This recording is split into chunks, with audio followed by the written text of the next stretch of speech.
Asalaamu calaykum waraxmatullaahi wabarakaatuh. Soo dhawaada saaxiibayaal mar kale.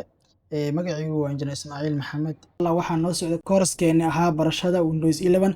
Casharkaani waa casharkii lixaad. Casharkeena caawa waxaan ku baran doonaa hadduu alla raali ka noqdo waa maxay file, sidoo kale waa maxay folder, maxaa farqiga u dhexeeya folder iyo file. Sidoo kale casharkeena waxaan ku baran doonaa sidee folder lagu abuurtaa, sidee dhammaan faylasheena aan iskugu keeni karnaa hal folder.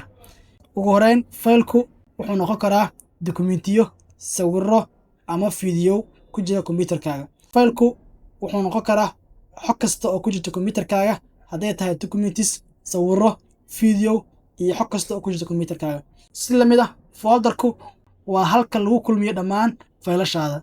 Hadday tahay dokumentiyo, sawirro, fiidiyow iyo xog kasta oo ku jirta kombiyuutarkaaga, halka lagu kulmiyo ayaa waxaa la yiraahdaa folder. Tusaale, kani waa sawir, kana waa documents, kana waa fiidiyow.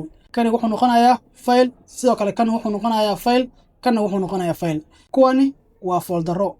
Folderku iyo fileku isku qaab maahan. Kuwani waxaa la yiraahdaa foldero, waxayna qabtaan shaqo ah in lagu kulmiyo dhammaan faylashan. Haddii aan rabo inaan muuqaalkan folderkan keeno, laba qaab ayaan u keeni karaa. Qaabka koowaad waa inaan isticmaalaa drag and drop.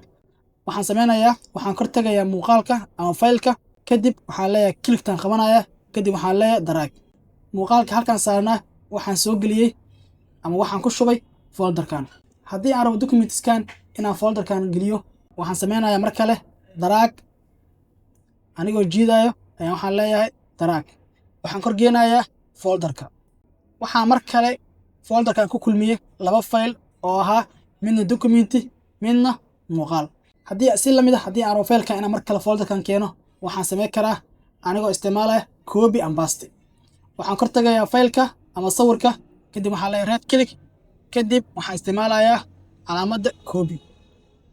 Kadib waxaan furayaa folderka aan rabo inaan ku paste gareeyo ama aan keeno, kadib waxaan leeyahay double click. Halkan waxaa uga jeedaa labadii fayl ee marka hore aan keennay folderkan. Haddii aan rabo inaan sawirkii aan waday inaan halkan keeno, waxaan isticmaalayaa paste. Waxaan leeyahay right click, kadib waxaan isticmaalayaa calaamadda ama iconka paste. Dabcan hadda folderkan waxaan ku kulmiyey dhammaan faylashii, haddii ahaan lahaayeen sawirro, muuqaallo iyo documents. Halkan folder waxaan ku kulmiyey faylasha sida sawir, muuqaal iyo documents. Sidee fayl halkan ku yaalo magac loogu bedelaa? Haddii aad rabtid magac inaad ka bedeshid fayl ama sawir ama muuqaal ku jira kombiyuutarkaaga, waxaa sameynaysaa, waxaa kor tagaysaa faylka aad rabtid inaad magac ka bedeshid, kadib waxaa leedahay right click, kadib waxaa leedahay show more option, kadib waxaa leedahay rename.